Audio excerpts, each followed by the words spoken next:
Binabantayang sa Pestrap dyan sa bahagi po ng Micronesian Islands, isa na itong invest low pressure area. Magiging banta ba ito sa Pilipinas? Alamin. Panibagong tropical wave na muuna naman malapit sa bembandang Palau at inaasahan natin na lalapit sa silangan ng bansa sa loob ng linggong ito. Magdadala ng ilang kalat-kalat pa rin na pag-ulan ang ilang bahagi ng Visayas at Mindanao, kabilang na ang Palawan, bunsod ng pamumuo ng water moisture. Pero ilang bahagi ng Luzon, kabilang ng Metro Manila, magiging katamtaman at maulap po tayo sa maghapon at tumaas ang tsansa ng mga isolated rain showers.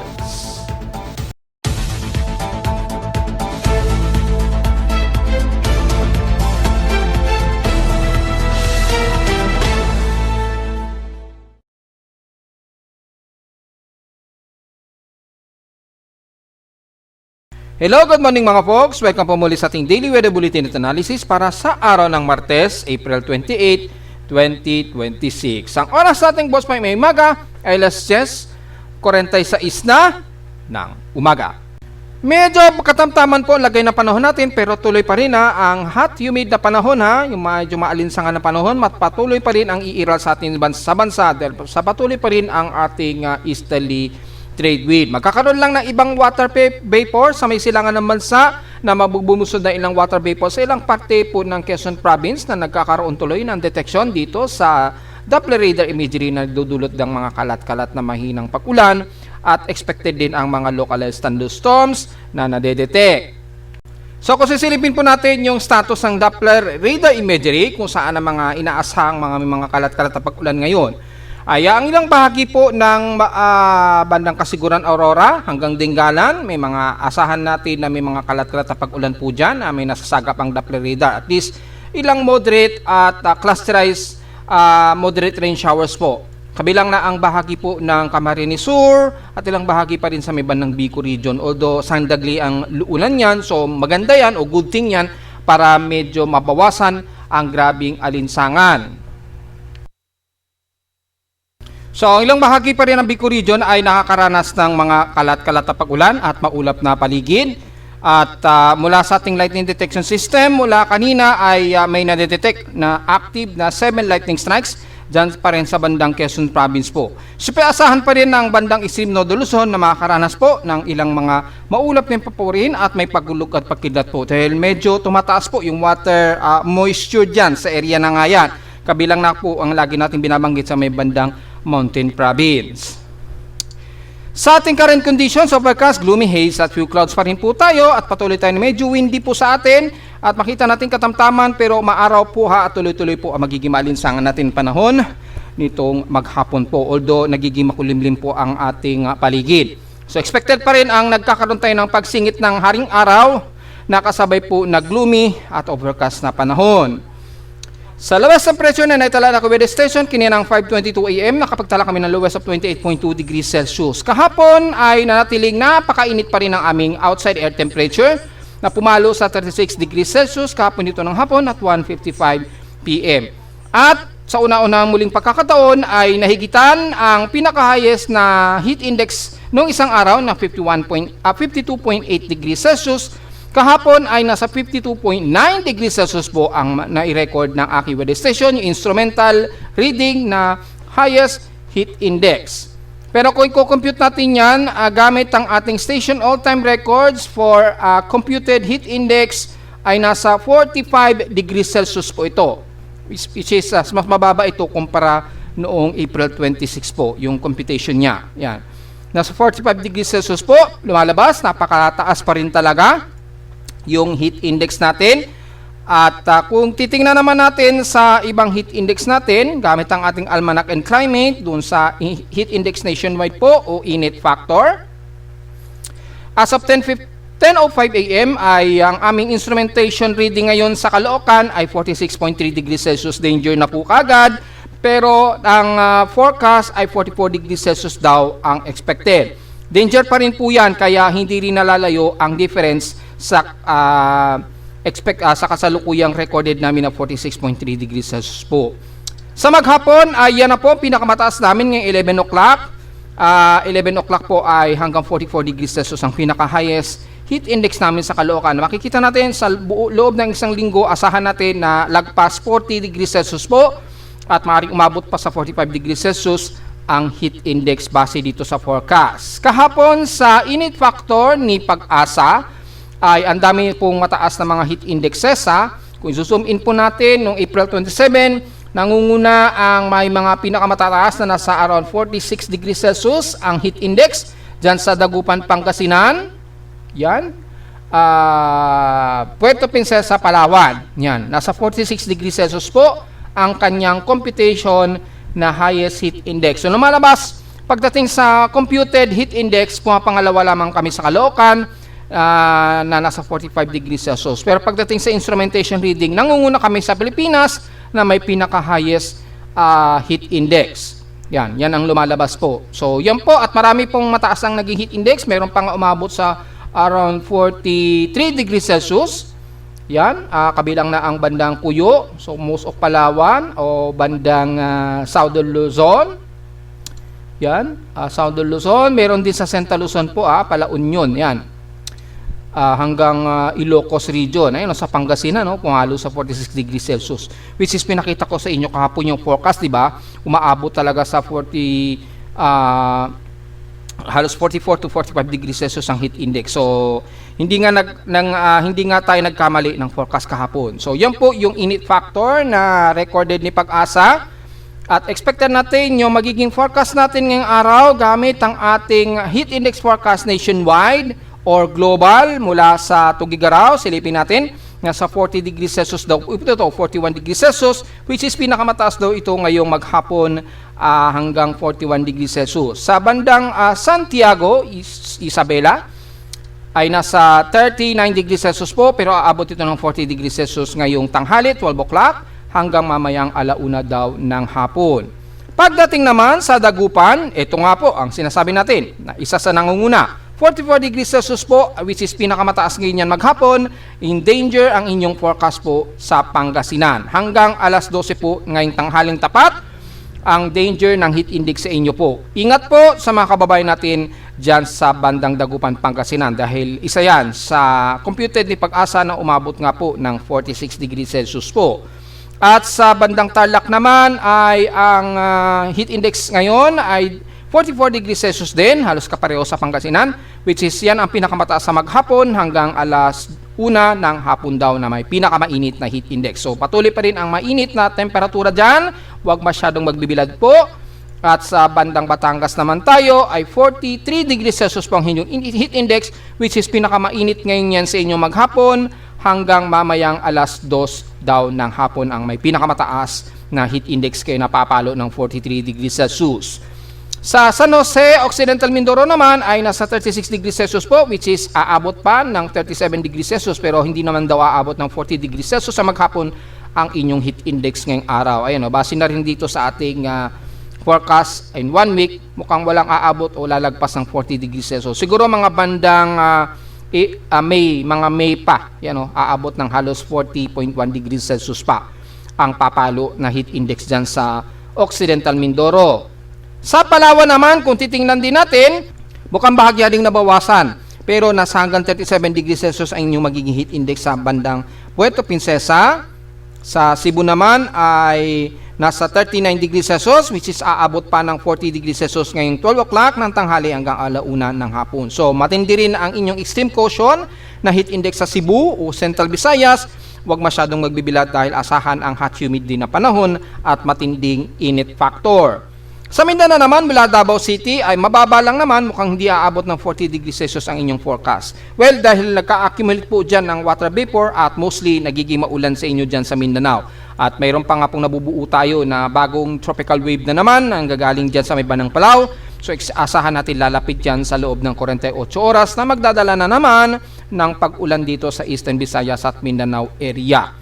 Yan. Sa Zamboanga Peninsula naman, ang magiging heat index sa inyo, base sa forecast, 40 degrees Celsius ang pinakamataas maghapon hanggang ngayong tanghali ng 12 o'clock ngayong tanghali. So, yan ang pinakamainit. So, lumalabas ang bandang Central Luzon pa rin na may pinakamatataas na heat index ngayong araw. Ng Martes at bahagyang nabawasan ng konti ang taas ng heat index sa iba't ibang bahagi ng bansa. Bakit nga po? Dahil nagkakaroon tayo ng medyo mataas na water moisture dyan sa bandang Northern Luzon at ilang bahagi ng Southern Luzon, Visayas at Mindanao area. Tatalakayin natin kung bakit tumataas po yung ating water moisture dyan sa paligid. Yan, kaya medyo tumataas-taas po. Sa ating kasalukuyang automatic weather station heat index monitoring, care of Pag-asa, automatic weather stations nila. Sa ngayon, ang current temperature nila, nangunguna ang Pangasinan na may 34 degrees Celsius po. Current index mula sa pinakamataas ay Tandag, Surigao, pero ang highest heat index ay ang bandang Tanawan, Batangas, around 40 degrees Celsius po. Halos pantay ng Tandag, Surigao del Sur. Siguro ilang points ang lamang ng bandang Tanawan, Batangas, ang highest heat index. Sa highest temperature naman, nangunguna ang Dagupan, Pangasinan na may 34.7 degrees Celsius, almost 35 degrees Celsius po. Pumangalawa lamang ang San Jose Synoptic Station na may 34.14 degrees Celsius po. So mapapansin natin bandang Central Luzon ang may pinakamataas ang temperatura sa iba't ibang bahagi ng bansa. At ayon na rin sa pinaka-actual ng automatic weather stations ni Pag-asa. Yan. So mukhang okay na uli yung La Trinidad, Benguet na pinakamalamig talaga yan. Yan, hanggang Atok, Benguet. Usually, mga pumapangalawa lang talaga ang Baguio City na may pinakamalamig na temperatura dyan. Yan, no? 15 degrees Celsius. So, magandang magpunta ng La Trinidad, Benguet. Maginaw pa rin dyan. Kaya lang, mataas talaga yan. Napakataas ang elevation. Kaya, walang rason na dahilan na hindi yan bababa ng ganyan kababa na temperatura. Yan. Ito yung mga malalamig na lugar. Ang Atok, Benguet, at La Trinidad, Benguet. Yan, sa may bandang Atok, Benguet. Kaya maganda magpunta dyan. At yung residente dyan, maganda, naka-jacket pa siguro sila dyan. Yun. So, maging malamang sa Baguio City, malamig dyan. Yan, mga naglalaro sa 17 degrees Celsius nga po, yung umaabot na highest sa air temperature sa kanila. And the rest, ang Central Luzon ang may pinakamainit pa rin na heat index. Yan. Mula Pangasinan hanggang Tarlac. Yan. At hanggang dito na sa may bandang Quezon City, yan, sa Science Garden, 37 degrees Celsius. Yung automatic weather station reading ni Pag-asa dyan, na may 59% humidity. So, drier ang paligid sa bandang Pag-asa office, sa Science Garden po. Yan. Sa gusto nyo makikita yan, ito po yung pinaka-real-time na automatic weather station nila na kung gusto nyo pong makita. Meron din sa website ni Pag-asa dahil sa kanila din naman galing yung data feed natin sa PIMO Weather Monitoring. Pagdating nga po sa ating PH6 past 24 hours, ang Clark Air Base na may pinakamainit na air temperature na 38.2 degrees Celsius. Highest po yan sa lahat. Halos pumapangatlo lang siguro kami sa Caloocan na may 36 degrees Celsius. Sa lowest temperature sa Baguio naman, ang Baguio City pa rin, stationary at 17 degrees Celsius lowest. At sa Inulan ay ang Legazpi, sa Bicol region ay nakaranas sila ng 35 millimeters total rainfall. So, asahan natin maulan dyan dahil binanggit na natin yan nung isang araw pa. At sa average wind speed, maximum Kitpet Matanes daw na may 21.6 km per hour. Malakas ang bugso ng hangin sa kanila. Sa amin sa Caloocan ay 5 km per hour lamang. Wala pa rin kaming recorded na pag-ulan sa Caloocan. Bagamat kahapon medyo nagkaroon ng pag-ambon-ambon pero napakakonti lamang kaya hindi nag-trip o hindi nag-trigger ang ating rain gauge. Hindi masyado mabigat yung patak ng ulan kahapon. Sobrang nipis lamang nito at madaling matuyo dahil sa tindi na rin ng hot, humid na panahon. Sa ating outside humidity naman sa Caloocan ay 66%. Bumaba ito ng 3% since last hour. So, pa-dryer na naman tayo mga folks. At atmospheric pressure natin ay 1,008 hectopascals and steady ito since last hour. At sa ating sea level, based on high tide and low tide status, pa-low tide pa lamang po tayo. So mga 3 hour pa bago mag-minimum mamayang hapon at 1:47 p.m. Mukhang gumaganda na po yung ating air quality ha. So mukhang kumalma na po o mukhang tumila na ata ang usok dyan sa may bandang nabotas sa landfill dahil mapapansin natin good na po ang ating air quality. Maganda na po ating air quality sa Caloocan. So, double check natin gamit ang almanac sa ating air quality monitoring. Titingnan natin kung marami na ba sa Metro Manila ang bumababa. Ang ating air pollution, bumababa na into index 1 or good classification. Mula sa amin sa Caloocan, in 24 hours, nagkaroon kami ng peak pollution na umabot ng nasa 210 yung particulate matter of 10. So nagkaroon ng saglitan lang na air pollution, then kumalma din kagad. Siguro mula yan sa bandang may mga sasakyan siguro. And then the rest, mababa na po at medyo kumalma na po yung ating masamang air quality. Kung titingnan natin in 7 days, mapapansin nyo po, mula April 22, na grabe ang lala ng Navotas landfill. Pagdating ng bandang kahapon, ay unti-unti nang humina ito. Kumalma na siya hanggang ngayong araw po. So mukhang hindi na lumala yung sunog siguro sa may bandang Navotas landfill. Kaya medyo kumalma na rin yung air pollution natin. Base na rin sa 24-hour monitoring natin dito sa Grace Park. So ibig sabihin lamang mukhang kumalma na rin ang air pollution natin sa Metro Manila. Double check natin.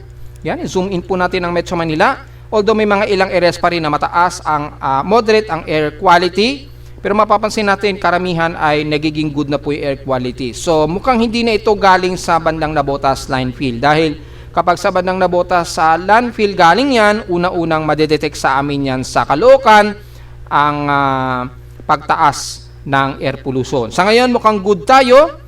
So karamihan kasi itong mga to sa indoor nila nilalagay which is mali. Dapat outdoor nila inilalagay ang aparato na yan. Parang nilalagay nila sa loob ng kanilang mga opisina o bahay which is mali po. Kasi dumodoble po yung reading yan. Pag yung air quality monitoring ninyo ay nilagay ninyo indoor. Dapat nasa outside po yan, sa labas. Yan.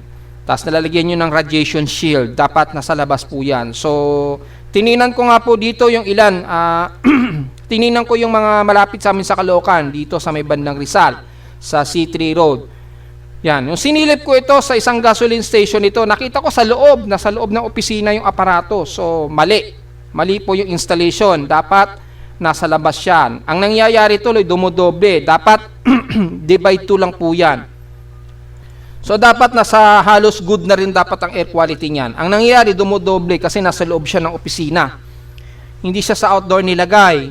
Dito, sa bandang San Rafael Village, hindi ko ma-pinpoint yung location. Pero, kung mapapansin natin, nasa isang opisina din siya. Base dito sa location. Yan. Parang kasing subdivision to. Yan. Itong area na ito at sa isang barangay nakatayo. Ay sa loob din ng opisina nakalagay. Dapat outdoor niyo po ilalagay yan. Kaya napapagkamalan tuloy, masama ang air quality. Pero ang totoo ay hindi. Yan. Marami puro sa loob ng opisina nilalagay. Ginagawa nilang indoor reading. So, nagmi-miscalculate tuloy. Hindi kagaya sa amin sa Caloocan, nakalagay po yung sensor niyan outdoor, nasa labas po. Kaya yung hangin talaga sa labas ang nare-reading niya accurately. So, yan po. So, since good yung reading namin sa Caloocan, ibig sabihin talaga yung hangin sa paligid sa labas namin ay mukhang good naman daw so far within 2 minutes. Hopefully, hindi na yan tumaas. Dahil malinaw naman dito sa ating 24-hour reading, yan ay medyo good na po yung ating air quality. So, wala na tayong magiging problema sa air quality. Yan. Sa may ibang lugar na lamang siguro na kung mataas ang ating air quality dyan, magmas na lamang po sa mga sensitibong mga baga. Sa Tagamanak naman ay sumikat ang haring araw kaninang 5:34 AM at lulubog po itong mamayang 6:12 PM. At ang ating waxing gubos, malapit na po tayong mag full moon muli at 87% illuminated. Magmumurize pa po ito mamayang hapon pa at 3:25 PM. At kinabukasan na ng madaling araw, 3:38 AM naman ito lulubog. At sa ating local weather outlook para ngayong Tuesday and Wednesday, well, may chance daw tayo na ulanin at least 16 to 20% daw na ulanin. Well, sana pumasok yan. Partly cloudy tayo sa araw at chance na pag-ulan at 16 to 20% daw. So, magiging maulap daw tayo sa maghapon. Bukas ay overcast daw tayo, partly cloudy din daw sa halos buong mag-araw. At ang chance na pag-ulan, 16 to 20% daw ang chance ng uulanin. Highs and lows temperature expected, grabe ha, ang forecast, 35 to 37 degrees Celsius, lalo na bukas ng Miyerkules. At lowest temperature expected, maglalaro 26 to 27 degrees Celsius. So, diretso muna tayo sa ating ginagamit na satellite imagery. So, makikita rito na nagkakaroon ng pag-ulan ngayon ng umiiral sa ilang bahagi po ng Palawan at most of Western Visayas at Zamboanga Peninsula. So, i-activate natin yung ilang dust line ha, para mas kita natin siguro yung infrared dust na lamang para makita natin yung mga kaulapan na aabutin ng pag-ulan. Base sa infrared dust po, makikita natin ay maulap at asahan ang kalat-kalat na pag-ulan na may pagkilat at pagkulog dito pa rin sa bandang Aurora region. Yan, no? Kabilang ng ilang areas po ng Dipakulaw hanggang dyan sa Bangalan, Dinggalan, yan, Gabaldon. Is expected din may mga kalat-kalat na pag-ulan dyan hanggang dyan sa parte ng Kasiguran Aurora. Yan, makikita natin yung dust water vapor, indicated po na mataas ang water vapor. Ganon din dito sa bahagi po ng Santa Ana, Cagayan. May maulap din na himpapawin dyan. So expected ang localized thunderstorms dyan. Pero sa nalalabi ng buong Nodo Luzon, Central Luzon, kabilang ng Metro Manila at bandang dito sa bandang Batangas ay katamtaman po ang panahon natin. So mababa ang tsansa na pag-ulan sa ngayon, although may forecast daw tayo at least 20%. Sana pumasok po yan. Hanggang dito nga po sa may bandang Bicol region, medyo katamtaman po ang panahon natin. Party to Samosikaw di tayo.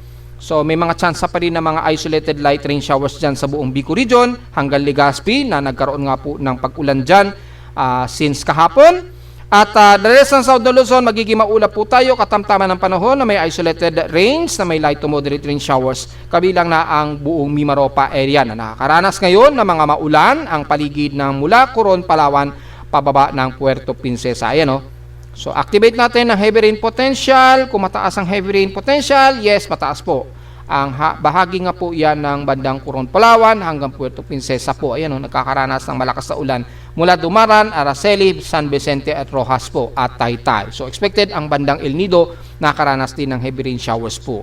At ilang bahagi ng kalduran ng Visayas sa may bandang Panay Island, magiging maulap po tayo dyan. Kabilang na ang parting Iloilo. Sa bandang Negros region naman, bandang Sipalay, pababa ng Bayawan at Tumaguete. At most of Central Visayas, magiging maaraw at katamtaman din ng panahon. Expected din na isolated rain showers with localized thunderstorms mamayang hapon. Maging sa bahagi nga po ng South Leyte, pataas ng Tacloban at Eastern Visayas sa may Eastern Samar po. Expected mga bandang ngayong hapon po mga localized thunderstorms po at isolated rain showers. Then medyo tumataas po ang water molecule o moisture dyan sa paligid. Well, pinakita ko na rin yung forecast sa inyo dyan ng isang araw. Sa Mindanao, patuloy pa rin makakaranas ng mga light to moderate rain showers at isolated na mga localized thunderstorms kabilang na ang Zamboanga Peninsula hanggang Basilan at Hulusulu. At damay rin ang ilang bahagi ng Dipolog at Misamis Occidental area. Makakaranas din ng maulap na himpapurin at mga isolated rain showers and localized thunderstorms. And the rest ng kanluran ng Mindanao, kabilang na mula sa Manang Lanao del Sur, Maguindanao del Sur, hanggang Sultan Kudarat at General Santos. Mostly cloudy po tayo dyan sa maghapon at ang isolated rain showers, probably mga light rain showers lang ang kadalasan nito, kabilang na ang most of Davao region mula Davao del Sur hanggang Davao del Norte. Ang central ng Mindanao mula Bukidnon pataas ng Northern Mindanao sa bandang Cagayan de Oro at most areas ng Misamis Oriental, mapakamigin man yan or bandang Agusan del Norte, ay magiging katamtaman din ng panahon, maaraw at humid na panahon ang aasahan natin. Magkaroon man ng localized thunderstorms, very isolated lamang ang tsansa, at least mga 20%. Ganon din ang iira sa buong Surigao region at Caraga na magiging maulap din at kalat-kalat din ng mga mahinat ng tambang-tambang pag-ulan at may mga tsansa na mga ilang localized thunderstorms. So, medyo maganda ang magiging temperatura sa Mindanao dahil madalas magiging mas maulap kaya't makulimlim. Expected din ng mga ilang kalat-kalat na pag-ulan, lalo sa bandang kanluran ng Visayas at Mindanao po, especially dito sa bandang Palawan. So, medyo maibsan po ang tinding init sa inyo, pero mula rito sa bandang silangan ng Bicol region at Eastern Visayas, magiging maaraw pa rin tayo at humid na panahon, lalo na pagtaas dito sa bahagi ng Camarines Norte at most of Calabarzon area kasama na ang Metro Manila at Central Luzon, ay lalo na't mas mataas po ang heat index na aasahan pa rin natin maghapon. At mula sa ating data feed mula kay Pag-asa sa WSLP o WRF, ang data feed dito ay base sa GFS forecast. Nakita po natin yung accumulated rainfall kabilang na ang NCR area. Tayo natin mag-load po.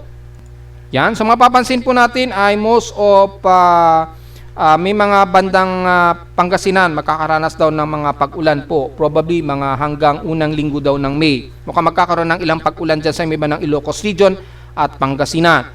Mula naman sa 24-hour precipitation ay makikita natin may mga pag-ulan na aasahan hanggang May 2 to May 4. May mga accumulated rainfall daw na mabubuo dito sa may bandang Mountain Province at ilang areas ng Ilocos Sur at sa may bandang Mindanao po. Nakataas ang concentration sa may bandang Zamboanga Peninsula at Sorsogon area. Yan, medyo mataas ang accumulation ng ulan. Pero sa bandang Metro Manila at most of South Luzon, kabilang ng Bicol Region, napakaliit lang o maliitan lang ang tsansa pa rin ng pag-ulan.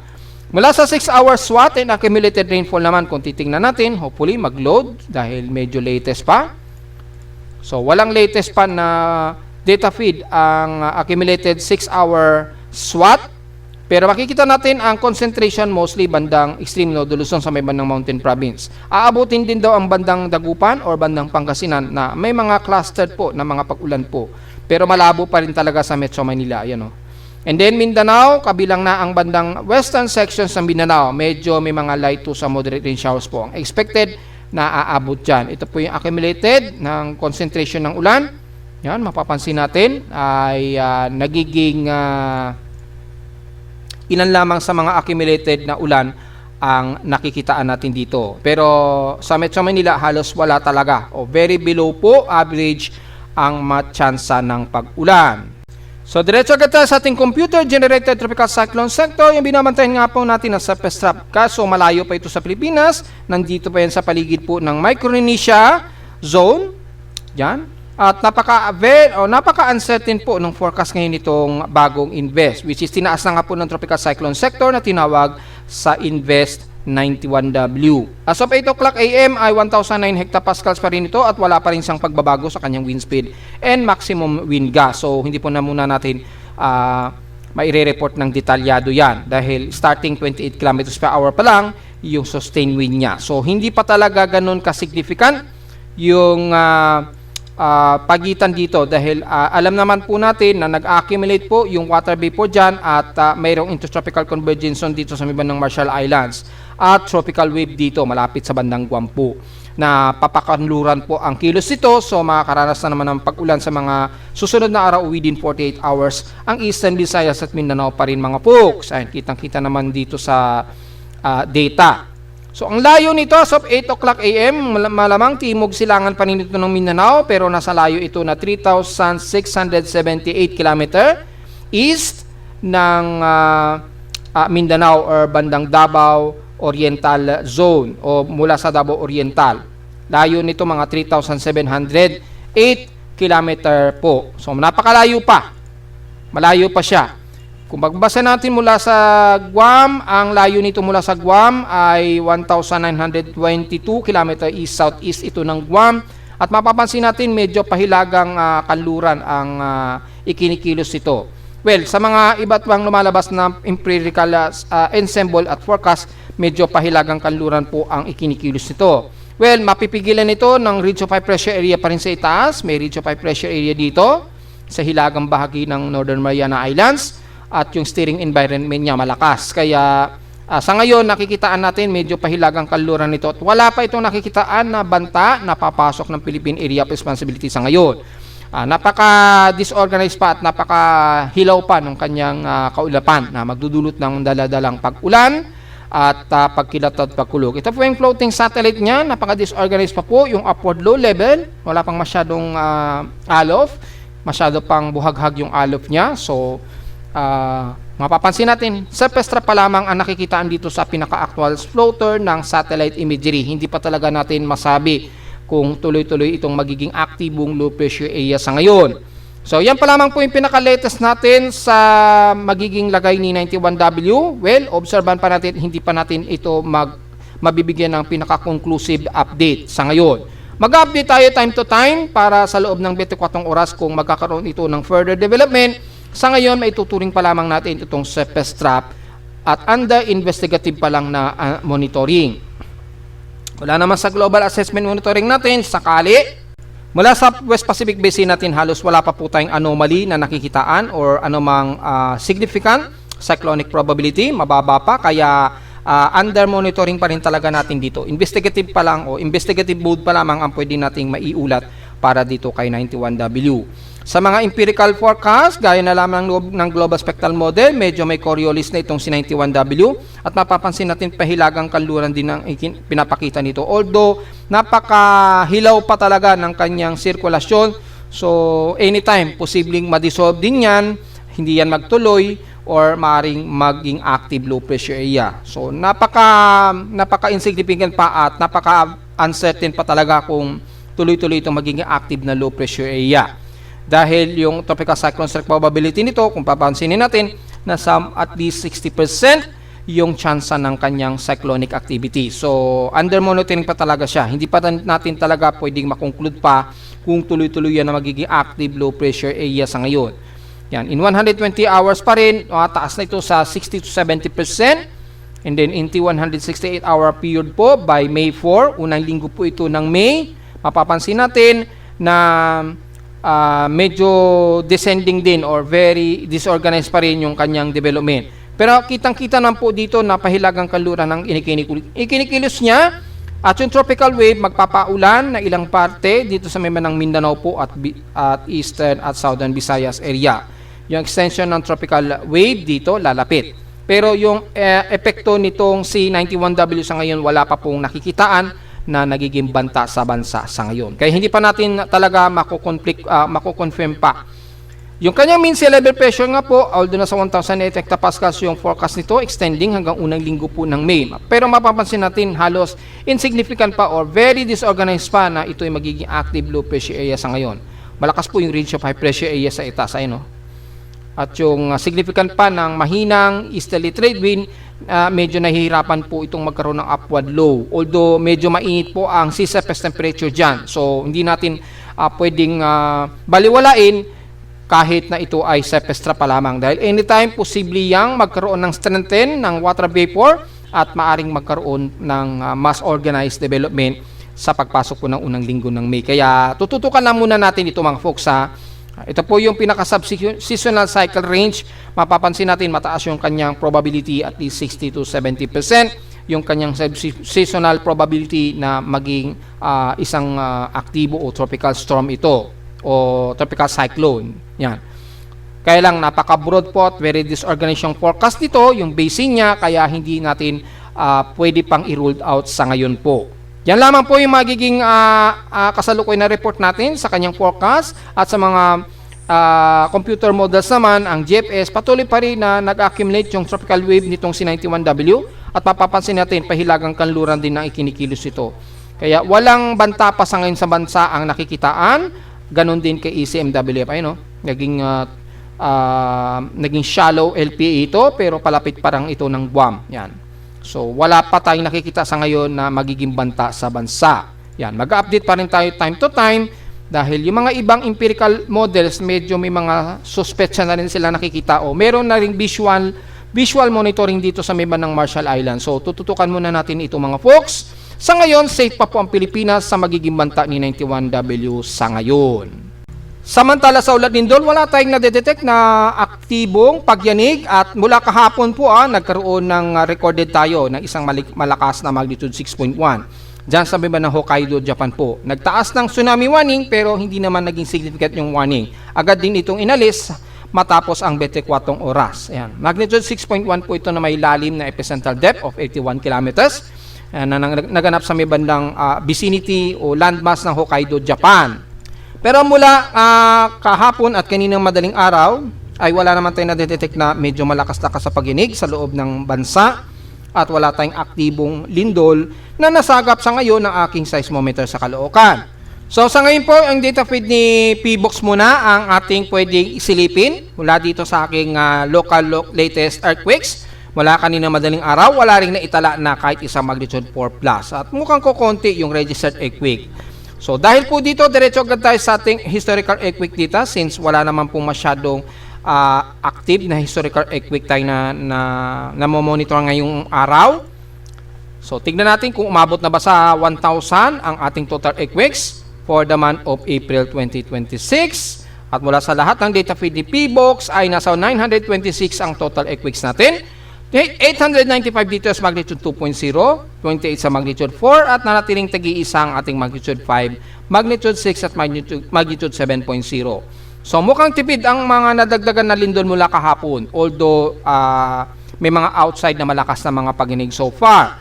At yung cluster natin ha, take note po sa mga binanggit natin mga nakarang araw pa, lalo na sa may bandang Eastern Mindanao at Western Luzon.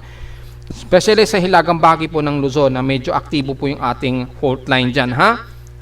Yan. So, nasa total of 926 earthquakes na po tayo. So, kung isasama natin ang bilang ng magnitude 1.0 ay nasa total tayo na 6,089 starting noong January. Yan. Kasama po yung magnitude 1 po niya na 1.0. Kung aalisin po natin yung magnitude 1.0, ang total earthquakes natin, 4,223 po ang total earthquakes natin. Starting magnitude 2.0 pataas since January po. So mukhang kakaunti yung ating total na lindol ngayon. Yan. So tingnan natin kung nangunguna pa rin ang 2025 sa may pinakamaraming bilang ng lindol last year. At narito naman natin 3-day the weather forecast para sa araw ng Martes, April 28, 2026.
At hanggang dito na lang po ating daily weather bulletin at analysis para sa araw ng Martes, April 28, 2026. Huwag po kalilimutan na mag-like, share, subscribe po sa ating YouTube channel at visit lamang anytime sa ating website na www.pimoweather.com para sa ibang detalye nyo gusto malaman na hindi natin isama ngayong magtatanghali na. Sa ating report expected na hot humid pa rin tayo although magiging katamtaman po yung paligid natin sa Metro Manila. Pero it doesn't mean hindi pa rin tayo magiging maaraw sa maghapon at magdudulot po ng mataas na heat index ha. So magpayong pa rin po at uminom ng maraming tubig at visit lamang sa ating website sa gusto malaman pa rin pinaka-dynamic events mula sa reading ng mismong aparato natin sa Caloocan at sa data feeds mula sa iba't ibang weather agencies. Maraming salamat po mga folks at magandang araw po sa ating lahat.